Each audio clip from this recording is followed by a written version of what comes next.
এই হলো deadline communications private limited. আপনারা দেখছেন এক্সপ্রেস নিউজ, খবর নেয় খবর দেয়।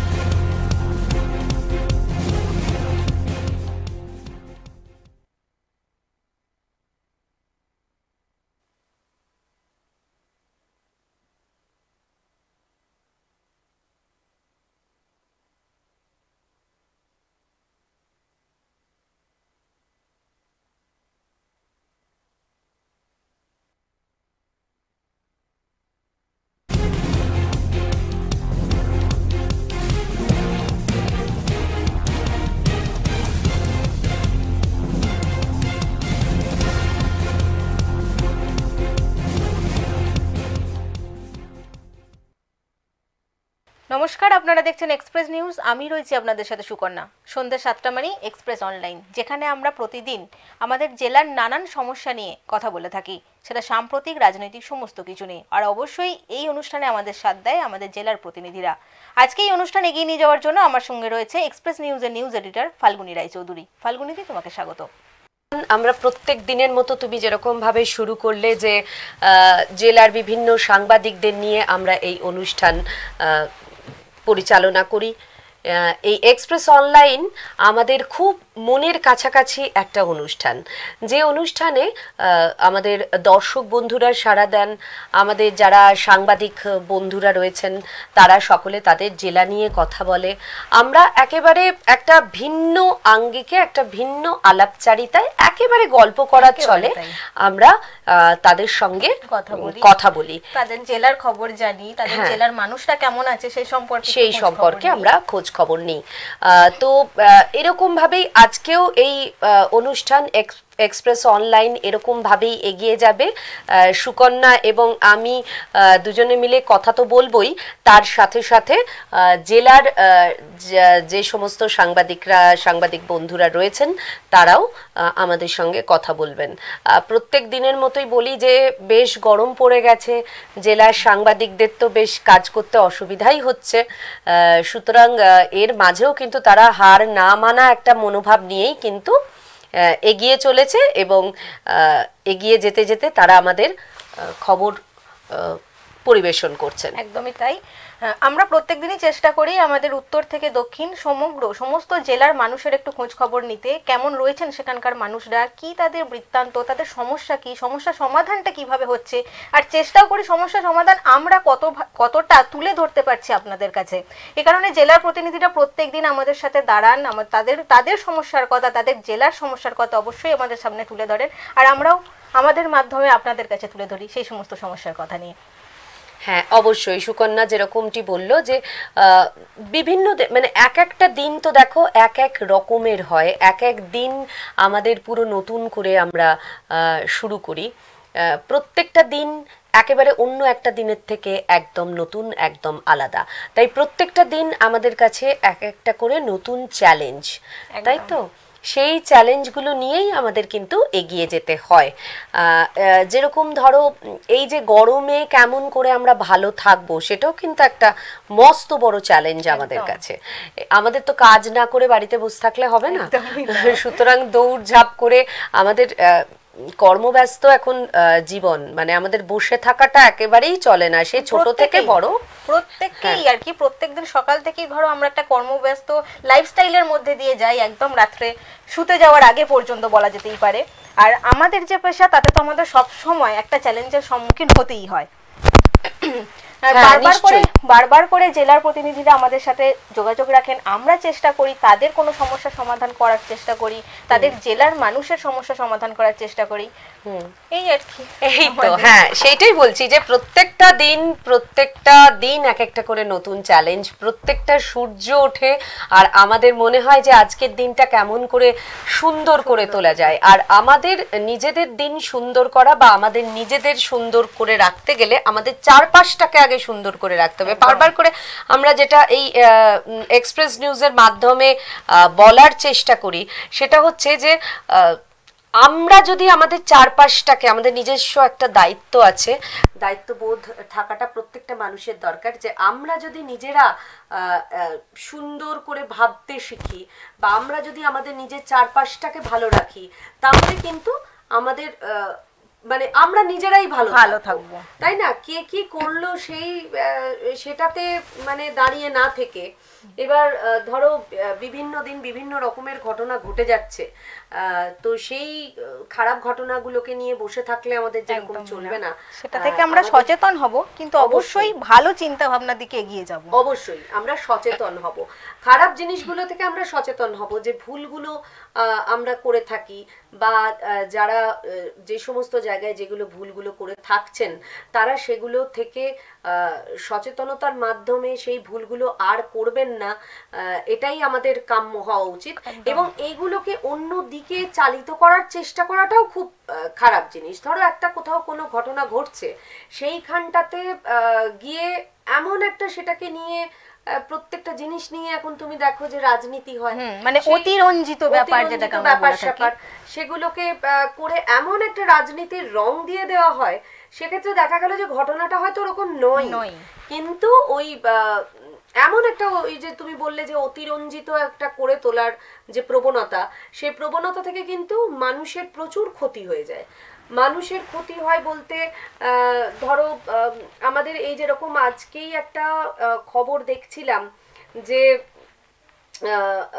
একটা মানে বাচ্চাদের স্কুল, মানে আমরা দেখি তো বিভিন্ন জেলায় জেলায় অঙ্গনওয়াড়ি কেন্দ্র হোক বা বাচ্চাদের স্কুল হোক, অর্ধেক অঙ্গনওয়াড়ি কেন্দ্রে কালকে যেরকম দেখছিলাম যে পোকা কিলবিল করছে, মানে মানে পড়াশোনার কোনো পরিবেশই নেই, তবু সেটা অঙ্গনওয়াড়ি কেন্দ্র। হ্যাঁ, অঙ্গনওয়াড়ি কেন্দ্রে ধরো যারা যায়, ছোট্ট ছোট্ট বাচ্চারা যায়, তাদের পড়াশোনাটা তো পরের ব্যাপার।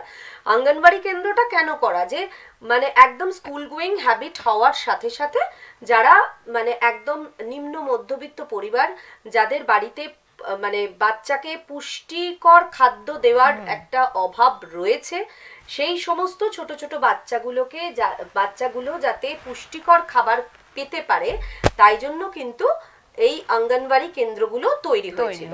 এবার এই ধরো অঙ্গনওয়াড়ি কেন্দ্রগুলো তৈরি হওয়ার পর বাবা মারা একটা নিশ্চিন্ত যে সেখানে একটা বাচ্চারা একটা পুষ্টিকর খাদ্য পাবে, হ্যাঁ, সেখানে গেলে তো গিয়ে দেখা যাচ্ছে কি সেখানে অর্ধেক দিনই হয় খাবার থাকছে না। কিছুদিন আগে একটা খবর ছিল যে ভাত কিছুই নেই, সেখানে মুড়ি খাওয়ানো হচ্ছে।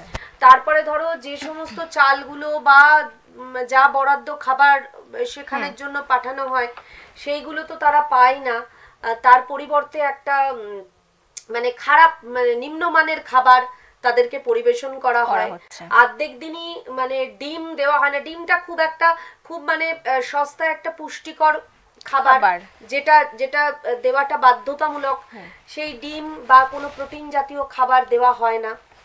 এইবার এটা তো গেল খাওয়া দাওয়ার বিষয়। এক একটা অঙ্গনওয়াড়ি কেন্দ্রের এমন অবস্থা যেখানে মাথার উপরে ছাদ নেই, হ্যাঁ, রান্নাঘরে মানে রান্না করবে কি মাথার উপরে ছাদ নেই, বাইরে বসে রান্না হচ্ছে।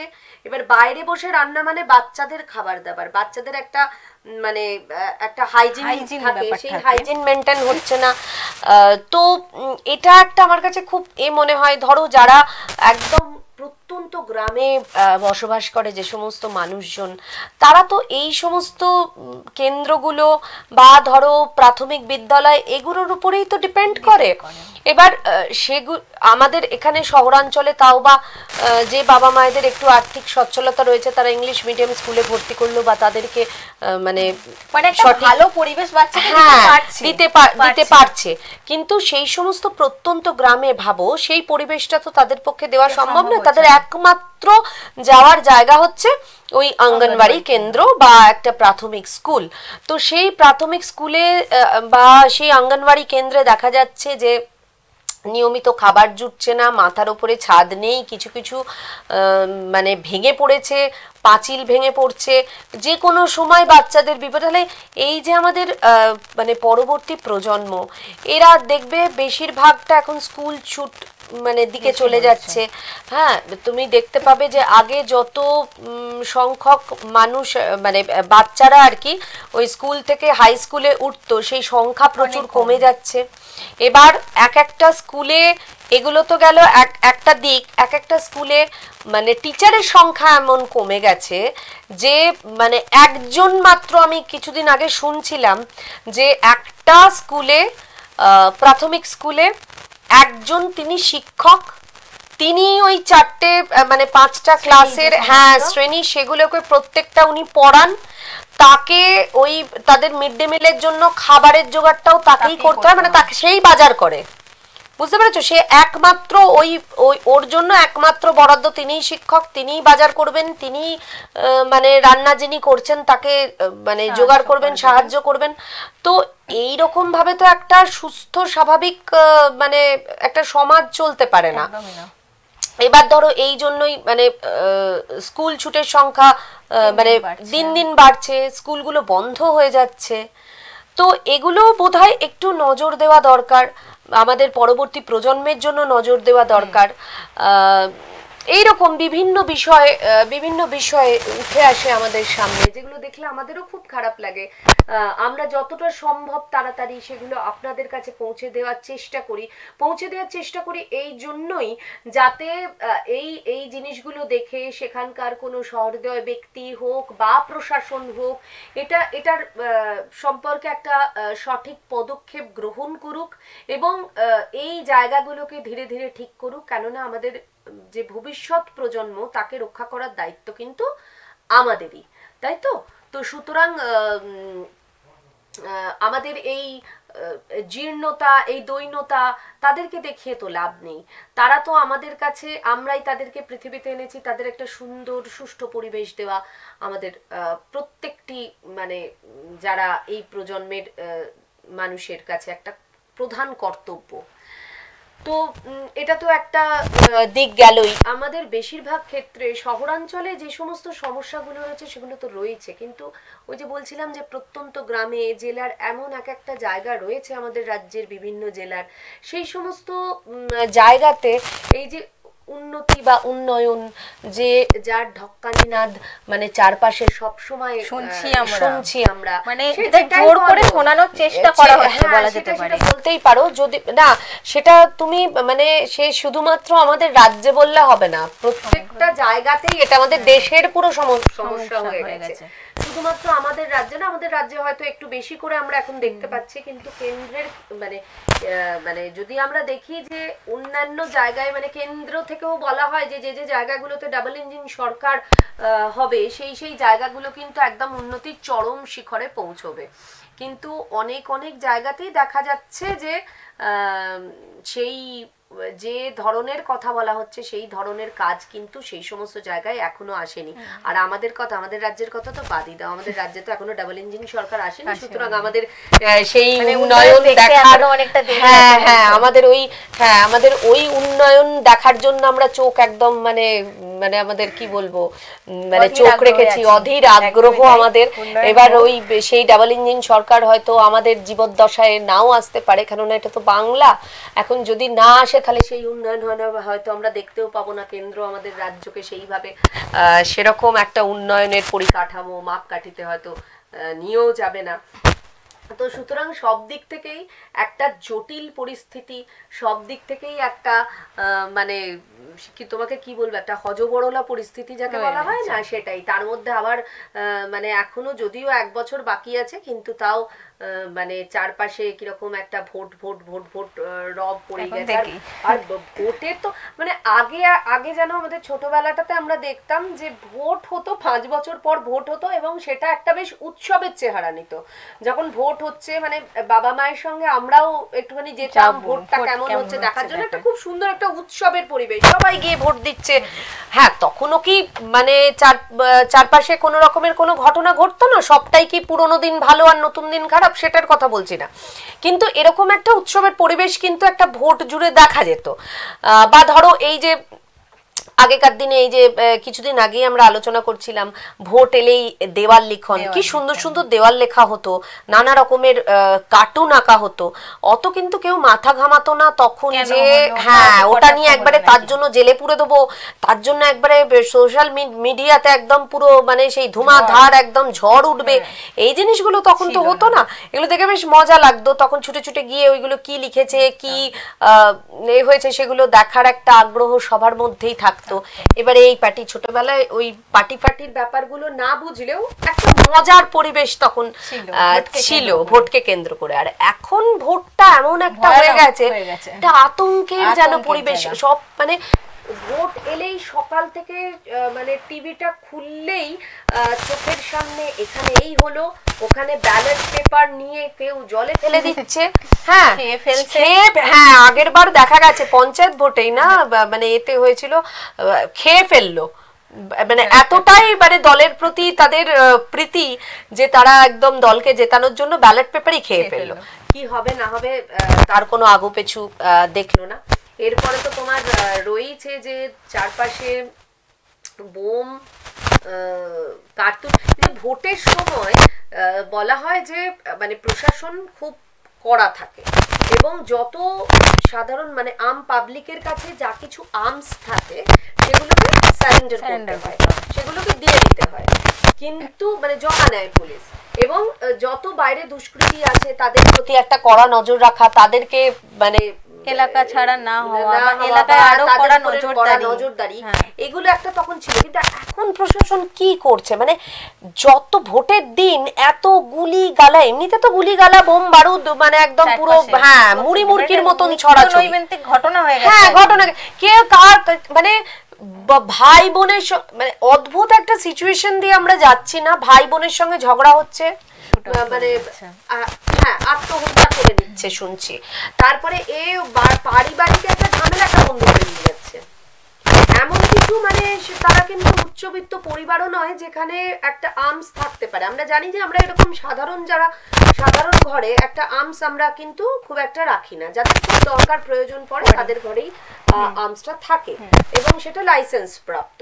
কিন্তু এখন দেখা যাচ্ছে যে একটা কিছু ঘটনা ঘটছে, জমি মাঝে মাঝে তুমি শুনবে জমি বিবাদের জের চললো গুলি, আমরা লিখি না, কিন্তু এগুলো কি হচ্ছে? শুধু তাই না, আমি তোমায় জানাই কয়েকদিন আগে আমি সোশ্যাল মিডিয়াতেই দেখেছি যে হায়দ্রাবাদের একটি ভিডিও খুব ভাইরাল হয়েছিল, একটা হুড খোলা গাড়ির সামনে একটি 21 বছর বয়সী একটি যুবক বসে রয়েছে, তার সামনে একটি আর্মস রয়েছে, ওটাকে ওই আর্মসটি সে ভাড়া করেছে কেবলমাত্র রিলস বানাবে বলে, এবং সেটা ব্যস্ততম শহরের রাস্তা দিয়ে গাড়ি এগিয়ে যাচ্ছে, পিছন থেকে কেউ রিলস বানাচ্ছে, সে আর্মসটাকে নিয়ে রিলস করছে, এই হচ্ছে ঘটনা, এবং সেটা দেদার ভাবে ভাইরাল হয়েছে। যদিও পরে তাকে গ্রেফতার করেছে পুলিশ, কিন্তু মানুষের আমি বলবো যে সাহসটা মানে মানুষের স্পর্ধাটা কোথায় গিয়ে পৌঁছেছে। হ্যাঁ শুধু মানুষের তো স্পর্ধা অনেক জায়গায় যেতেই পারে, কিন্তু তুমি বলো যে আমাদের প্রশাসন মানে কি করছে, এত সহজে কি করে একটা আর্মস ভাড়া নেওয়া যায় শুধু রিলস বানানোর জন্য, শুধু রিলস বা তার মানে মানুষের কাছে এমন কিছু মানুষ আছে যাদের কাছে এই সমস্ত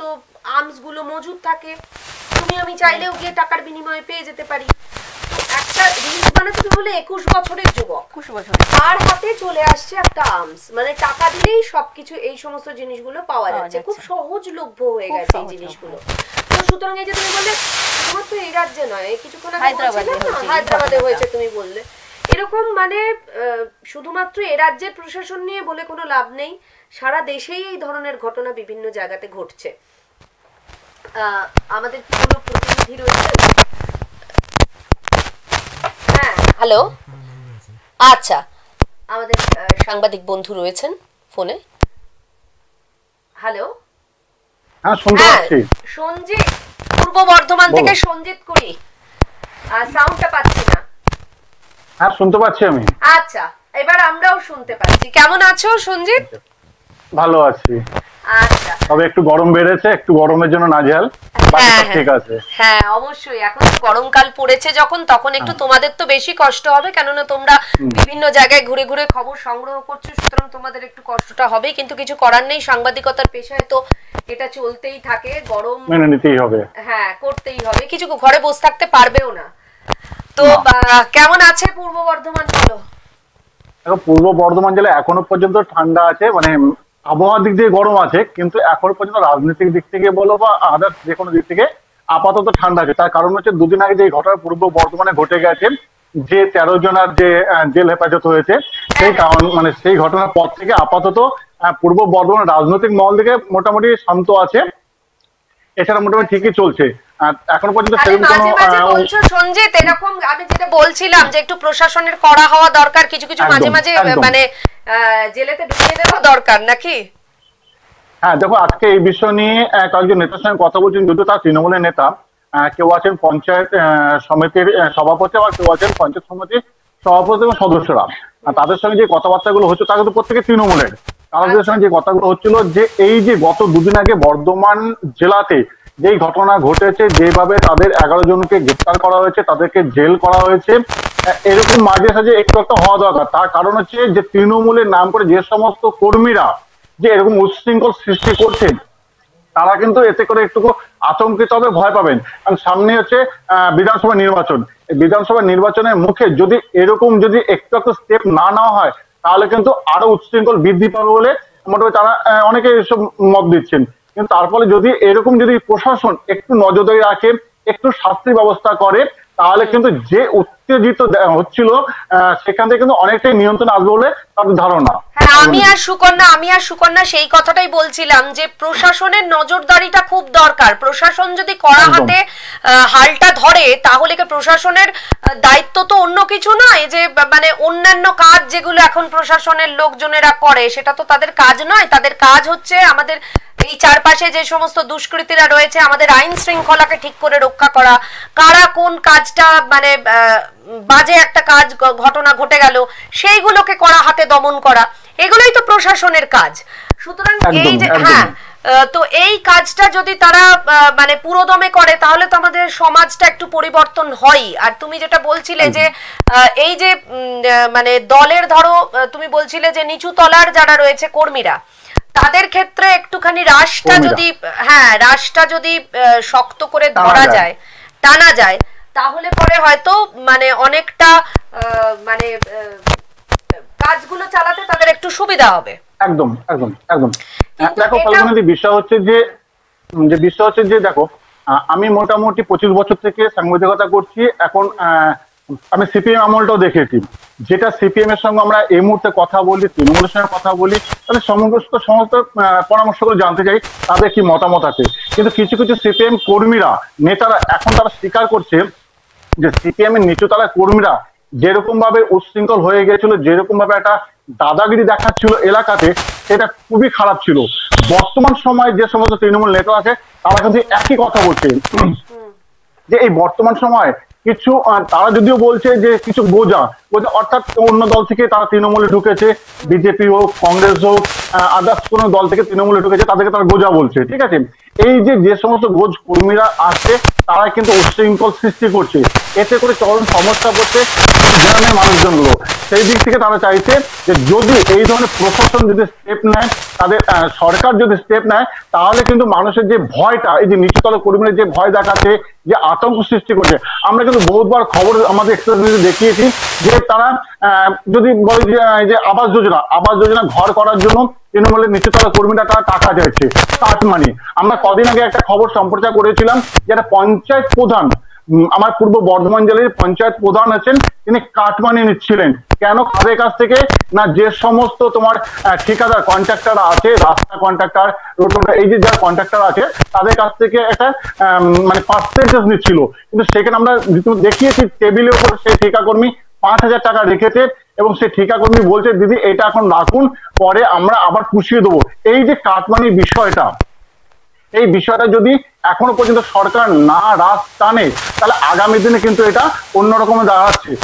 ঠিক আছে, কিন্তু এই যে তারা যে নিচুতলা কর্মীরা যে পাড়ায় হুমকি দিচ্ছে, পাড়াতে গিয়ে বাড়ি করার জন্য যে সমস্ত টাকা চাইছে, এবং যে কোনো বিষয় দেখা যাচ্ছে যে আজকে এখানে একটা পুজো হবে, আপনার জন্য 5,000 টাকা, এখানে এটা হবে 10,000 টাকা, কিন্তু কোনো কারণ নেই, কোনো এই ধরনের কোনো চাঁদা কাটার জন্য আমরা পুলিশ প্রশাসন সম্পর্কে কয়েকদিন কথা বলেছিলাম, বলছে এই ধরনের চাঁদার কোনো নিয়ম নেই।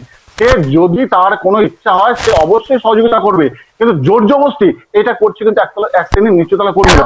এই কর্মী যদি টানা যায়, তাহলে সঞ্জিতকে এটা বলা যায় যে তৃণমূলের এখন ওপরতলার নেতৃত্বদের সঙ্গে এই নিচু তলার কর্মীদের একটা ফারাক তৈরি হয়েছে, মানে একটা সংগঠনের দিক থেকে কি কোনো একটা মানে একটু ঢিলে দেখা যাচ্ছে সংগঠন? একদমই। তার কারণটা বলি তোমাকে, তার কারণটা হচ্ছে যে তোমাকে প্রথমে বললাম যে তৃণমূলের যে সমস্ত উপরতলা কর্মীরা আছে, অনেক কর্মীদেরকে আমরা দেখছি তারা বসে আছে, পুরোনো দিনের কর্মী। তারা কি বলছে না, তাদের যে বক্তব্য হচ্ছে, তারা বলছে দেখো আমরা যদি এখন যা কিছু করছি, এই যে নতুন যে সমস্ত কর্মীরা আসছেন তারা আমাদের কথাবার্তা শুনছে না, অতএব আমরা যে কোনো একটা প্রস্তাব রাখবো যে এটা করবে না, এটা করলে দলের ক্ষতি হবে, ওটা করবে না দলের ভালো হোক, কিন্তু সেই ধরনের কথাবার্তা তারা শুনছে না।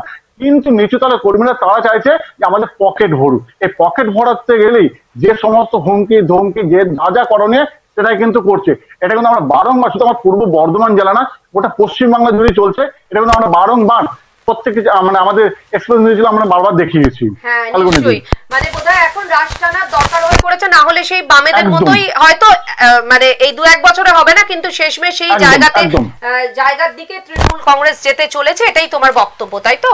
একদম। এটা আমার বক্তব্য না, এটা যে সমস্ত তৃণমূলের যে সমস্ত কর্মীরা আছে তাদের বক্তব্য। মানে তৃণমূলের মধ্যেই, মানে তৃণমূলের দলটার মধ্যেই মানে দ্বিধা বিভক্ত হয়ে গেছে এখন, যে মানে মতামতটা ভিন্ন হয়ে গেছে, যে এক শ্রেণীর নেতারা বলছে যে মানে এই রাশটা কিন্তু অনেক আলগা হয়ে গেছে, এখনই যদি রাশটা মানে ঠিক করে শক্ত করে ধরা না হয় তাহলে কিন্তু হাতছাড়া হয়ে যেতে পারে, আগামী দিনে বিপদ আসবে, বিপদের সংকেত।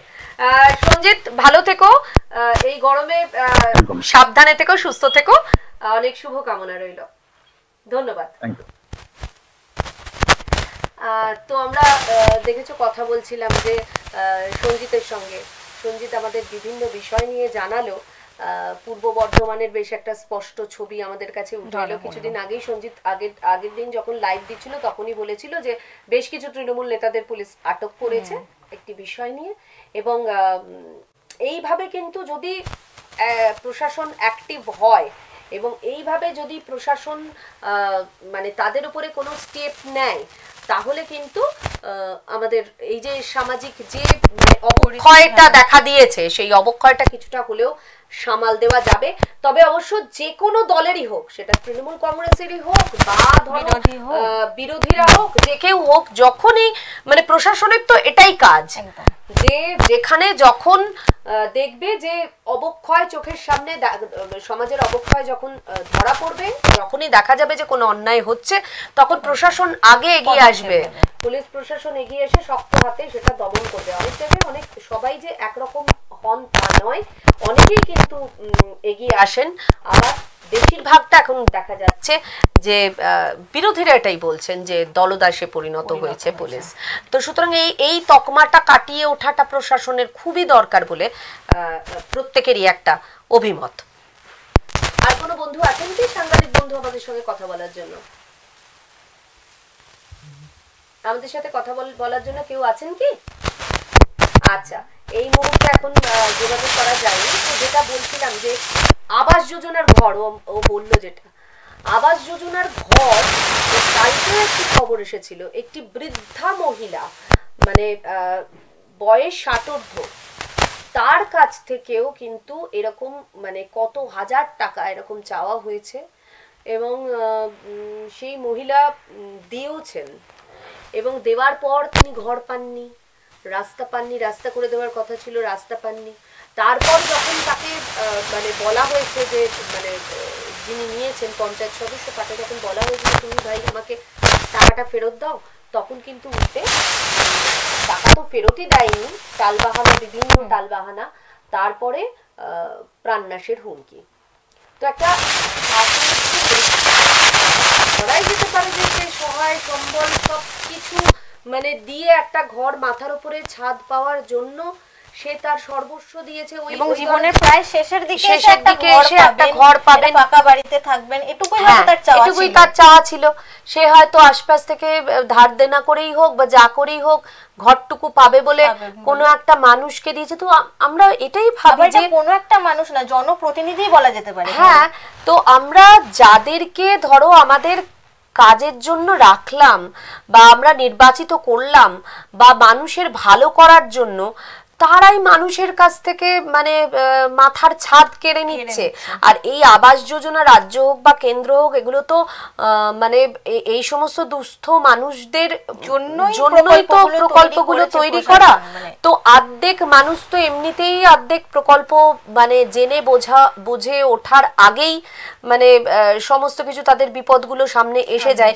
কিন্তু যারা তাও বা জানেন বা করার চেষ্টা করছেন, তাদের কাছেও এই কাটমানি আর সিন্ডিকেটের রাজত্বে মানে পুরো জিনিসটা কিন্তু হাতছাড়া হয়ে যায় এবং ভীষণভাবে তারা একটা বিপদগ্রস্ত অবস্থাতে পড়ে। না এখন তুমি ভাবো যে ওই বৃদ্ধা মহিলা কি করবেন। হ্যাঁ, আর মানে যিনি এই কাজটি করছেন, একটা ষাটোর্ধ্ব মহিলাকে প্রাণনাশের হুমকি দিচ্ছেন, তার মানসিকতাটা একটা ভেবে দেখো। মানুষ তোমাকে মানে নির্বাচিত করে মানে ভালোবেসে তোমাকে ওই জায়গায় পাঠিয়েছে। তো সুতরাং সেই জায়গায় পাঠানোর পর তুমি তাদের কি রিফান্ড করছো? তুমি তাদেরকে তার প্রত্যুত্তরে কি দিচ্ছ? প্রাণনাশের হুমকি দিচ্ছ। তা এই জিনিসগুলো তো মানে ধরো একজন কেউ হলে রুখে দাঁড়াবে, যদি কোনো যুবক হয় বা কেউ হয় তাহলে রুখে দাঁড়াবে, আর রুখে দাঁড়ানোর ফল তারপরে তার পরিবার ভোগ করবে। হ্যাঁ, কিন্তু এই ষাটোর্ধ্ব যে বৃদ্ধা, তার তো কিছু করার নেই। কার কাছে যাবে? সব জায়গাতে যেখানে যেখানে যাবে সেখানেই এক একটা করে মানে কোনো দায়িত্ব নিতেই চাইছে না। কেউ কোনো দায়িত্ব নিতে চাইছে না। কেউ কোনো দায়িত্ব নিতে চাইছে না এই কারণেই যে ধরো একটা পুরো চেন সিস্টেমে পুরো জিনিসটা চলছে। আজকে যে ধরো টাকা নিয়েছে, সে তো অন্য ওই জিনিসটাকে করার জন্য আরো অন্য কাউকে টাকা দিয়েছে। মানে আমরা যেরকম একটা জিনিস দিতেও অভ্যস্ত হয়ে গেছি কোনো কিছু পাওয়ার জন্য, আবার মানে সহজলভ্য ভাবে মানে সহজে পাওয়ার জন্য, ঠিক উল্টো দিকে যারা বসে আছেন তারাও খুব সহজে এই জিনিসগুলো পেয়ে যাচ্ছেন বলে কিন্তু তারা প্রশ্রয়টা পাচ্ছেন। সুতরাং আমরা যখন এই প্রশ্রয় দেওয়াটা বন্ধ করে দেব, তখনই কিন্তু তাদেরও কিছু করার থাকবে না। সুতরাং এই মাস প্রতিবাদটা এখন বোধহয় খুব জরুরি হয়ে পড়েছে। এবং শুধুমাত্র প্রতিবাদ নয়, সেই প্রতিবাদ থেকে আলটিমেটলি কি উঠে এলো সেটাও কিন্তু দেখার দরকার আছে। ওই কে কি করবে, বিরোধী দল কি করবে বা শাসক দল কি করবে, এটা না ভেবে নিজেদের মানে যেটা হক সেটা কিন্তু আদায় করে নেওয়ার দায়িত্বটা আমাদেরই এখন এসে গেছে। আচ্ছা, আমরা বোধহয় একটা ঝাড়গ্রামের একটি খবর আছে আপনাদেরকে দেখাবো, দেখিয়ে ঝাড়গ্রামের সাংবাদিকের সঙ্গে ফোনে কথা বলবো। আগে ঝাড়গ্রামের খবরটা আমি বলছি না যে কি দেখাবো, একবার দেখে নিই, তারপর আপনাদের সঙ্গে আলোচনায় আসবো।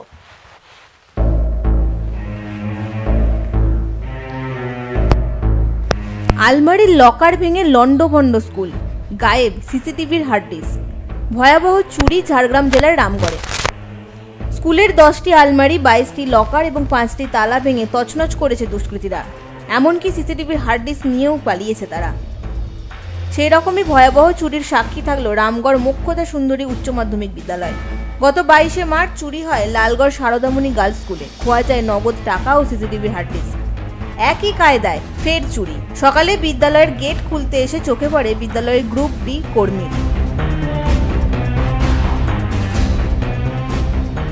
আমি প্রথমে এসে গেট গোড়ায় এসে দাঁড়িয়ে দেখলাম যে আমাদের পরীক্ষা দপ্তরের রুমটার হাঁসকল যে চাবি লাগানো ছিল সেটাও ভাঙা, স্টাফ রুমের এদিকে চাবি তালাটাও ভাঙা।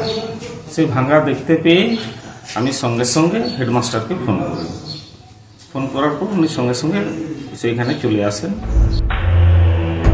গত কয়েক মাসে ঝাড়গ্রাম ও পার্শ্ববর্তী পশ্চিম মেদিনীপুর জেলার বেশ কয়েকটি স্কুলে একই কায়দায় চুরির ঘটনায় উদ্বিগ্ন প্রকাশ করেছে স্থানীয়রা। একই কায়দায় 28শে মার্চ বিষ্ণুপুর হাই স্কুলে চুরি হয়। খোয়া যায় 18 থেকে 20 হাজার নগদ টাকা। অন্যদিকে গত 22শে মার্চ লালগড় সারদামণি গার্লস স্কুলে চুরি হয়। খোয়া যায় 25 থেকে 30 হাজার টাকা। খুলে নেওয়া হয় সিসিটিভির হার্ড ডিস্ক। প্রত্যেকটি স্কুলে একই কায়দায় চুরি বলে জানা গিয়েছে। 24শে মার্চ সোমবার রাতে আবার ফের ভয়াবহ চুরির ঘটনা পশ্চিম মেদিনীপুরের নারায়ণগড়ের ব্লকের কুশবাসানের গৈতা হাই স্কুলে। থাকা সত্ত্বেও ওনারা ঢুকে চুরি করে সিসিটিভির হার্ড ডিস্কটা নিয়ে চলে যাচ্ছে। এখানে আর কি করা যেতে পারে? মানে এটা তো খুবই আতঙ্কের বিষয় এবং এটা খুবই চিন্তার বিষয়। এটা যদি না যথোপযুক্ত ব্যবস্থা খুব তাড়াতাড়ি নেওয়া হয়, এই রোগ আমার মনে হয় অনেক গভীরে চলে যাবে। প্রশাসনের খুব অসুবিধার মধ্যে পড়তে হবে এটাকে তখন রিপেয়ার করার জন্য। পুলিশ সূত্রে খবর, সোমবার রাতে ঈদ উপলক্ষে পাশের গ্রামে অনুষ্ঠান চলছিল। সেই সুযোগেই গৈতা স্কুলে 17টি আলমারি, 24টি লকার ভেঙে তছনছ করে পালায় দুষ্কৃতীরা।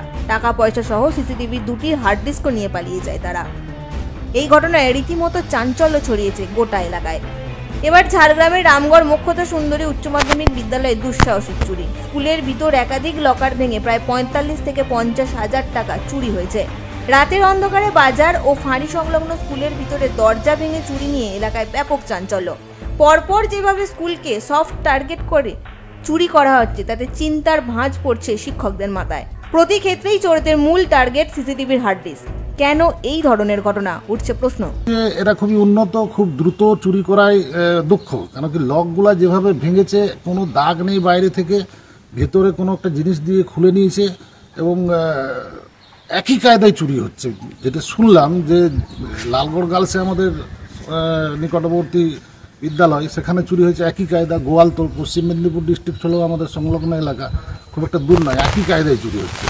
এটা আমার মনে হচ্ছে যে এটা একটা র্যাকেট আছে, সেই র্যাকেটটাকে ভাঙতে হবে। না, শিক্ষা প্রতিষ্ঠানে সেভাবে নগদ অর্থ থাকে না, তাহলে কেন এভাবে চুরি, তা নিয়েও প্রশ্ন উঠছে। এলাকার মানুষও হতবাক, কারণ পাশেই রয়েছে রামগড় পুলিশ ফাঁড়ি। ফাঁড়ির পাশেই যদি এভাবে চুরি হয় তাহলে সাধারণ মানুষের নিরাপত্তা কোথায়? অবশ্যই এখানে বেশ কিছু ঘটনা এমনি কিছু ট্যাসেলের জন্য এখানে সিসিটিভি ক্যামেরা বসিয়েছে প্রশাসন, সিভিকরা গার্ড থাকে। মানে এই জায়গায় এখান থেকে 100 মিটারের মধ্যে সিভিক পুরো এখানে রাউন্ডে থাকে। তারপরে যদি এই ঘটনায় এরকম একটা প্রতিষ্ঠানের উপর ঘটে, তাহলে আমার বাড়ি তো সামনেই একদম। মানে আমাদের এবার চিন্তা হচ্ছে যে এই ঘটনাগুলো না আমাদের বাড়ির মধ্যে গিয়ে পৌঁছে যায়। গত কয়েক মাসে একই কায়দায় চুরি হয় বেশ কিছু স্কুলে। ধারাবাহিক এই চুরির ঘটনায় রীতিমতো আতঙ্ক ছড়িয়েছে গোটা এলাকায়। এখন দেখার প্রশাসন এ বিষয়ে ঠিক কী পদক্ষেপ নেয়। Bureau report, express news. দেখো তাহলে বোঝো, মানে একের পর এক চুরি হয়ে যাচ্ছে। হ্যাঁ, আর একই কায়দায় চুরি হচ্ছে। তার মানে পুলিশের থেকে চোরেরা অনেক বেশি মানে এগিয়ে গেছে, অনেক বেশি দক্ষ। ওই যে বলছে না, দক্ষ চোর, কিন্তু দক্ষ প্রশাসন পাচ্ছি না, দক্ষ পুলিশ পাচ্ছি না। তারা এরকম একটা চুরির ঘটনা বারবার যেখানে তালা ভেঙে স্কুলগুলোতে চুরি হচ্ছে, তাই না, সিসিটিভি হার্ড ডিস্ক নিয়ে চলে গেছে। আর কোথায় নিরাপত্তা? হ্যাঁ, একেবারেই তাই। অলোক সাত্রা আছে বোধহয় আমাদের সঙ্গে, ঝাড়গ্রাম থেকে আছে শঙ্করবাড়ি। ঝাড়গ্রাম থেকে আছে শঙ্করবাড়ি। আচ্ছা, ফোনে ঝাড়গ্রাম থেকে শঙ্করবাড়ি কাছে।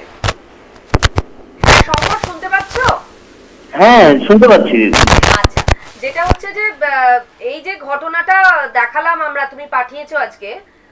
হ্যাঁ হ্যাঁ, তো এরকম মানে স্কুলে পরপর চুরি হয়ে যাচ্ছে একদমই। দেখো ঝাড়গ্রামের এই যে রামগড় এলাকা, এই স্কুলে কিন্তু একের পর এক বিভিন্ন স্কুল রয়েছে, সেখানে একের পর এক স্কুলে ফিল্মি কায়দায় চুরি করা হয়েছে।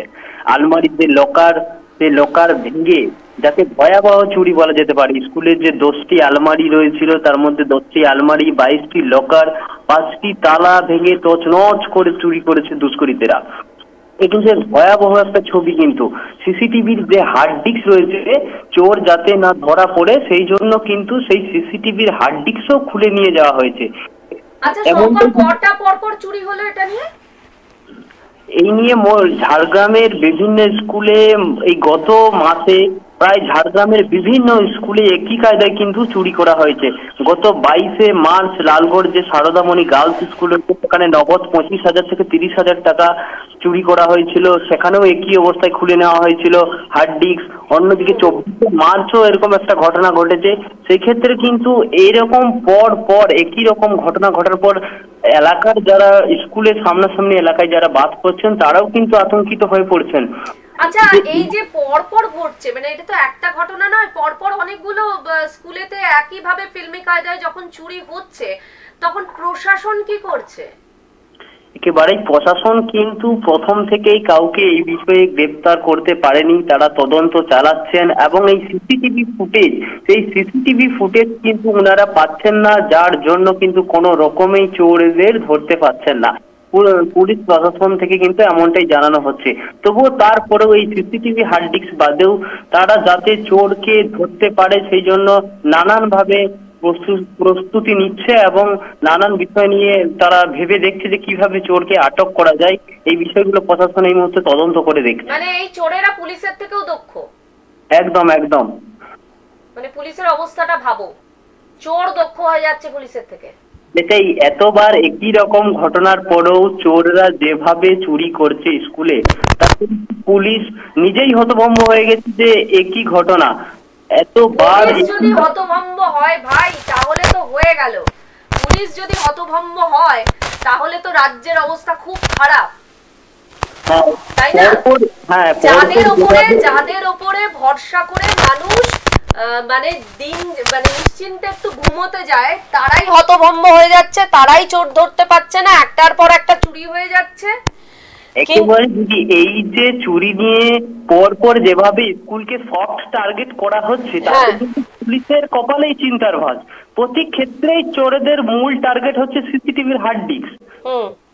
আচ্ছা ধরো আমি মানছি সিসিটিভি নিয়ে চলে যাচ্ছে, যে সমস্ত জায়গায় সিসিটিভি থাকে না পুলিশ কি করে সেগুলো তদন্ত করে? যে মানে এর আগে তো সিসিটিভি ধরো এই তো কয়েক বছর ধরে প্রত্যেকটা জায়গায় হয়তো লাগানো হয়েছে, কিন্তু এর আগে তো সিসিটিভি ছিল না, তাহলে পুলিশ তো অনেক বড় বড় কেস সলভ করেছে। আমাদের এই রাজ্যের পুলিশকে তো মানে বিশাল দক্ষ হিসেবে ধরা হয়, তাহলে আমাদের এই রাজ্যের পুলিশ শুধুমাত্র সিসিটিভির ভরসায় আছে, মানে কেস দেখে বা হ্যাঁ। এক্ষেত্রে এলাকাবাসী, স্কুল কর্তৃপক্ষ তারা কিন্তু পুলিশের গাফিলতি নিয়েও কিন্তু প্রশ্ন তুলছে। কারণ অবশ্যই উঠবেই তো গাফিলতি নিয়ে প্রশ্ন, গাফিলতি নিয়ে তো প্রশ্ন উঠবেই শঙ্কর। কেননা তুমি বলছো যে প্যাটার্ন গুলো একই, যা যা চুরিগুলো হচ্ছে প্যাটার্ন গুলো একই, হার্ড ডিস্ক চুরি, তাহলে নিরাপত্তা ব্যবস্থা বাড়াচ্ছে না কেন, তাই না? হ্যাঁ হ্যাঁ, এলাকার মানুষরা হতবাক হচ্ছেন, কারণ পাশে এই যে ঘটনা রামগড় স্কুলের যে চুরি, যে ছবিটা আমরা আজকে দেখিয়েছি, কারণ এই রামগড় স্কুলের পাশেই কিন্তু রয়েছে রামগড় ফাঁড়ির পাশেই যদি এভাবে চুরি হয় তাহলে সাধারণ মানুষ কি নিরাপদ, এই প্রশ্নটাও কিন্তু উঠে আসছে। একদমই তাই, উঠবেই। কেননা ফাঁড়ির যদি পাশে থাকে, যদি স্কুলে এরকম চুরি হয়ে যায়, তাহলে সাধারণ মানুষ কি করে তার ঘরে নিশ্চিন্তে ঘুমোতে যাবে? তারা তো জানে যে পুলিশ প্রশাসন সজাগ থাকে বলেই তারা একটু নিশ্চিন্তে ঘুমোতে যায়। একদমই পারবেন। কিন্তু যদি দেখা যায় যে পরপর একই ধরনের ঘটনা ঘটে যাচ্ছে, পুলিশ হতভম্ব হয়ে বসে রয়েছে, পুলিশ বলছে আমি কিছু বুঝতে পারছি না কেমন করে হচ্ছে। এখানেই আমার একটা প্রশ্ন রয়েছে শঙ্কর, এতগুলো স্কুলে ধারাবাহিকভাবে চুরি তুমি বলছো এবং ফিল্মি কায়দায় একই প্যাটার্নে সর্বত্রই দেখতে পাচ্ছি যে সিসিটিভির হার্ড ডিস্ক খুলে নেওয়া হয়েছে, এর পরবর্তীতে এতগুলো ঘটনার পর এর পরবর্তীতে পুলিশ কি পদক্ষেপ নিচ্ছে? সেক্ষেত্রে কিন্তু কোন রকম ভাবে পদক্ষেপ নেওয়া হয়নি এখনো, মানে এখনো কোনো সচেতনতা নেই, না এখনো কাউকে গ্রেফতারই করতে পারিনি, মানে পুরোপুরি ভাবে ফেলিওর। এবং পরবর্তীতে যাতে এই ঘটনাটা না ঘটে। হ্যাঁ বলো বলো। প্রশাসনের পক্ষ থেকে যেটা বলা হচ্ছে যে ফাঁড়ির কাছেই এভাবে চুরি হয়েছে ঠিকই, কিন্তু এরপর থেকে প্রশাসনিক যারা সিভিক থেকে শুরু করে যারা প্রশাসনিক আধিকারিকরা রয়েছেন তারা এরপর থেকে ব্যাপারটা নজরে রাখবেন বা বিষয়টি ভালোভাবে দেখবেন, এরকমটা কিন্তু একটা জানানো হয়েছে। সেক্ষেত্রে আর কতগুলো এই ধরনের ঘটনা ঘটলে তবে প্রশাসন আরো পদক্ষেপ বাড়াবে বা আরো নজরদারি বাড়াবে, সেটাই আমার প্রশ্ন। মানে এতক্ষণ খারাপ ভাবে দেখছিল, এরপরে ভালোভাবে দেখবে। প্রশ্ন থেকে যাচ্ছে ফাল্গুনি। হ্যাঁ অবশ্যই অবশ্যই। শঙ্কর, আর কি খবর তোমাদের ঝাড়গ্রামের এই চুরি ছাড়া? ঝাড়গ্রামে দুপুর পর্যন্ত আবহাওয়ার তাপমাত্রার পারদ বেশ ঊর্ধ্বমুখী থাকলেও দুপুরের পর থেকে বেশ কিছুটা মেঘলা আকাশ ছিল। এই মুহূর্তে বিকেল থেকে খুব বৃষ্টি শুরু হয়েছিল, যা এখনো পর্যন্ত চলছে, ঝিমঝিম বৃষ্টি এখনো পড়ছে। কিছুটা হলেও ঝাড়গ্রাম জেলার মানুষ স্বস্তিতে রয়েছে এই মুহূর্তে, কিছুটা হলেও আবহাওয়ার তাপমাত্রা নিম্নমুখী। যাকগে ভালো, তাহলে একটুখানি তবু বিকেলের দিক থেকে মানুষ একটু স্বস্তিতে থাকছে, এটা একটা ভালো খবর। আর ঝাড়গ্রামে বোধহয় এই গরমকালটাতে একটু টুরিস্টদের আনাগোনা একটু কম থাকে নাকি? হ্যাঁ একদমই। হ্যাঁ, যে পর্যটন কেন্দ্রগুলি রয়েছে, পর্যটন কেন্দ্রগুলিতে যে ভিড়টা লক্ষ্য করা যায় ঝাড়গ্রামে, আমাদের অরণ্যসুন্দরী ঝাড়গ্রামে, সেটা একমাত্র শীতকালে বেশিরভাগ মানুষের ঝড় নামে বিভিন্ন যে পর্যটন কেন্দ্রগুলি রয়েছে সেগুলিতে। বিশেষ করে গরমের দিনটাতে, এই সময়টাতে ঝাড়গ্রামের পর্যটন কেন্দ্রগুলি কিন্তু বেশ ফাঁকাই থাকে। হ্যাঁ সেটাই মানে গরমের দিন কিরকম কি গরম পড়বে সেই এখন বেশিরভাগ লোকজনেরাই পাহাড়ের দিকে বা শৈল শহরের দিকে বেশি যাচ্ছে। কোন সময়টাতে বেশি পর্যটক আসে তোমাদের ঝাড়গ্রামে? বসন্তকালটায়? শীতকালীন যে সময়টা, সেই সময়টা হ্যাঁ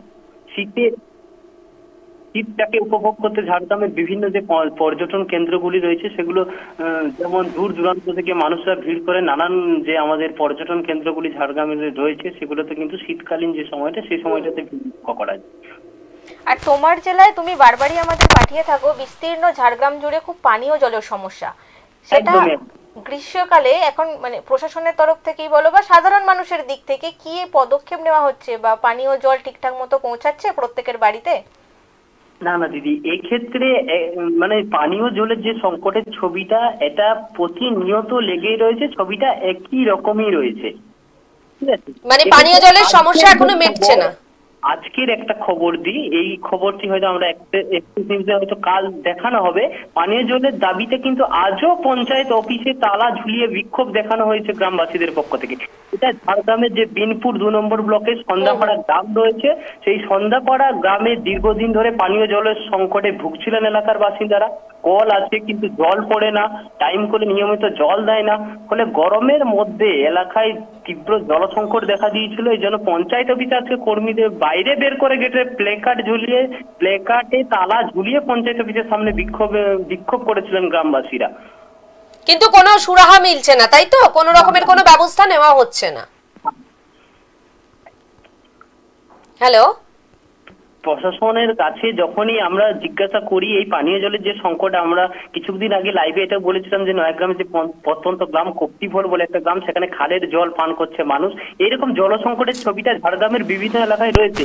এক্ষেত্রে যখনই প্রশ্ন করতে গেলে দেখছি ব্যবস্থা নেব এরকম একটা আশ্বাস দেওয়া হয়, কিন্তু কোন রকমই আশ্বাস পূরণ হয় না। এরপরে তো আরো যত গরম পড়বে ওই জল খেয়ে মানুষ অসুস্থ হয়ে পড়বে। একদমই চৈত্র চাঁদিফাটা গরমেই এই অবস্থা, কারণ এরপরে আরো রয়েছে গরমে যেভাবে তাপমাত্রা ঊর্ধ্বমুখী হবে সেই সময়টাতে চিন্তার ভাঁজ ইতিমধ্যে কিন্তু এইসব যারা এই ব্লকের যে গ্রামগুলি রয়েছে যেখানে পানীয় জলের সংকট, তারা কিন্তু এটা নিয়ে বেশ চাঞ্চল্য, মানে একটা এলাকায় এই পানীয় জলের যে সংকট এটাকে নিয়ে কিন্তু খুবই সমস্যার মধ্যে আছে এলাকার মানুষ। শেষ একটা প্রশ্ন করব শঙ্কর, হাতিদের খবর কি? হাতি এই মুহূর্তে গত 2 দিন আগে আমরা ছবিটা দেখিয়েছিলাম যে হাতির তাণ্ডব, গতকালও এরকম 80 থেকে 90টি একটি হাতির দল কিন্তু এলাকায় প্রবেশ করেছে। এর জন্য আমরা গত বেশ কিছুদিন আগে হুলাপাটির আঘাতে এক পূর্ণবয়স্ক হাতির মৃত্যু হয়েছিল। আবারও কিন্তু সেরকম ছবি ধরা পড়েছে যে অপ্রশিক্ষণকৃত কিছু হুলাপাটিকে বন দপ্তরের লোক কাজে লাগিয়ে তাদের হাতি তাড়ানোর চেষ্টা করছে। আর সেই যারা আছে আমরা সেই ছবি আজকে দেখেছি যে হাতিকে রীতিমতো হুলা দিয়ে আক্রমণ করা হচ্ছে, যার কারণে কিন্তু এই হাতি আরো উত্তেজিত হয়ে যাচ্ছে এবং গ্রামের মধ্যে ঢুকে পড়ে তাণ্ডব চালাচ্ছে, তাই তো? উত্তেজিত হয়ে যাচ্ছে, এলাকায় ঢুকছে, তার জন্য তখন ক্ষয়ক্ষতি তাণ্ডব, যার কারণে আসলে কি মানুষরাই। হ্যাঁ, আমি সেটাই তোমাকে বলতে যাচ্ছিলাম, প্রশ্ন করে। আচ্ছা, এটা কি তোমার মনে হয় না যে ধরো ওরা জঙ্গলেই থাকে কিন্তু আস্তে আস্তে জঙ্গল কেটে কেটে তাদের বসবাস করার জায়গাটা তো আস্তে আস্তে কমে আসছে, এবং সেই কমে আসার জন্য তারা সেখানে খাবার পাচ্ছে না, খাবারের সন্ধানে তারা লোকালয়ের মধ্যে চলে আসছে, এবং যখন আসছে তখন যদি তাদের সঙ্গে একটু মানে হাতিরা কিন্তু খুব বুদ্ধিমান একটা প্রাণী এবং মানে প্রচুর তাদের মানে খুব বুদ্ধিমান, এবং তাদের সঙ্গে যদি তারা একেবারে ভালোবাসার কাঙাল যাকে বলা যায় এই হাতি, এবং তাদের সঙ্গে যদি একটু ভালো ব্যবহার করা যায় তাহলে বোধহয় এরা এই তছনছটা বা এই তাণ্ডবটা বোধহয় করে না।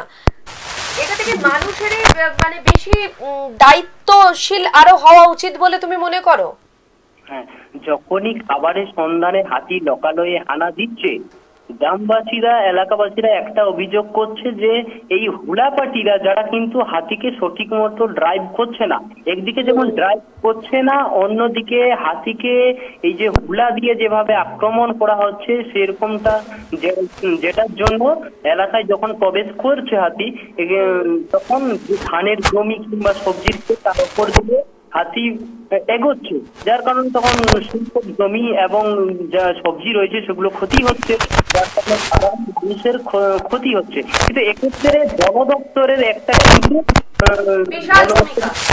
হ্যাঁ একদমই, কিন্তু সেটা ঠিকঠাক পালন হচ্ছে না, একদমই হচ্ছে না। বারংবার প্রশাসনের যিনি বন প্রতিমন্ত্রী রয়েছেন ওনার কাছে অভিযোগ করে কোন রকম কোনো সুরাহা হয়নি। প্রতিক্ষণ ক্ষেত্রে কোনো হুলাপাটি দিয়ে কাজ করানো হচ্ছে না, যার কারণে এই সমস্যাগুলো দিনের পর দিন হয়ে যাচ্ছে। শঙ্কর, অসংখ্য ধন্যবাদ। আজকে অনেকক্ষণ তোমার সঙ্গে কথা বললাম, বেশ ভালো লাগলো। ঝাড়গ্রামের বিভিন্ন বিষয় নিয়ে আমরা আলোচনা করলাম। আবারও তোমার সঙ্গে যে কোনো দিন কথা বলবো। ভালো থেকো, সুস্থ থেকো। সর্বত্রই কিন্তু এই প্রশাসনের একটা দায়িত্ব জ্ঞানহীনতার খবরই আমরা নজরে আসছে, যাকে বলা যায় পানীয় জল বলো, হাতির তাণ্ডব বলবো, সর্বত্রই একেবারেই তাই। এবং এই যে হাতির কথা লাস্ট শঙ্কর যেটা বললো, আমাদের মানুষের যেরকম ভীষণভাবে একটা মানে দায় রয়েছে তাদের জন্য, হ্যাঁ, ওই বারবারই আমি একটা কথা বলি যে এই পৃথিবীটা শুধুমাত্র কিন্তু আমাদের জন্য নয়, পশু পাখি গাছপালা সকল কিছুর জন্য, এবং তারা আছে বলেই আজকে কিন্তু আমরা আছি। মানুষ কিন্তু এটা বুঝতে পারে না, মানুষ সারাক্ষণই কিন্তু প্রকৃতিকে ধ্বংস করার জন্য, মানে পশু পাখিদের বিভিন্ন ভাবে অত্যাচার করার জন্য, মানে তারা বলে যে আমাদেরকে তারা অত্যাচার করছে, অ্যাকচুয়ালি তা কিন্তু নয়, আমরাই তাদেরকে অত্যাচার করছি। একদমই। আমরা আজকে একদমই অনুষ্ঠানের শেষ পর্যায়ে চলে এসেছি। এক্সপ্রেস অনলাইন প্রত্যেকদিন সন্ধ্যে 7টায় দেখুন, আর এখন দেখতে থাকুন এক্সপ্রেস নিউজ। খবর নেয়, খবর দেয়। নমস্কার, ভালো থাকবেন, সুস্থ থাকবেন।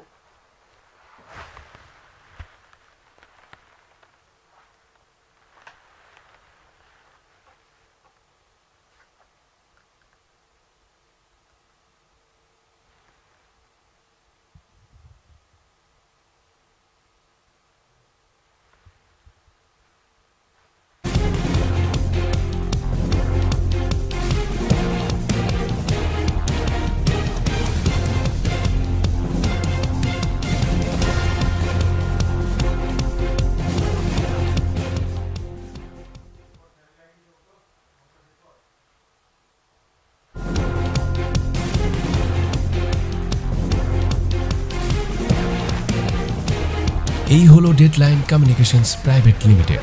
আপনারা দেখছেন এক্সপ্রেস নিউজ। খবর নেয়, খবর দেয়।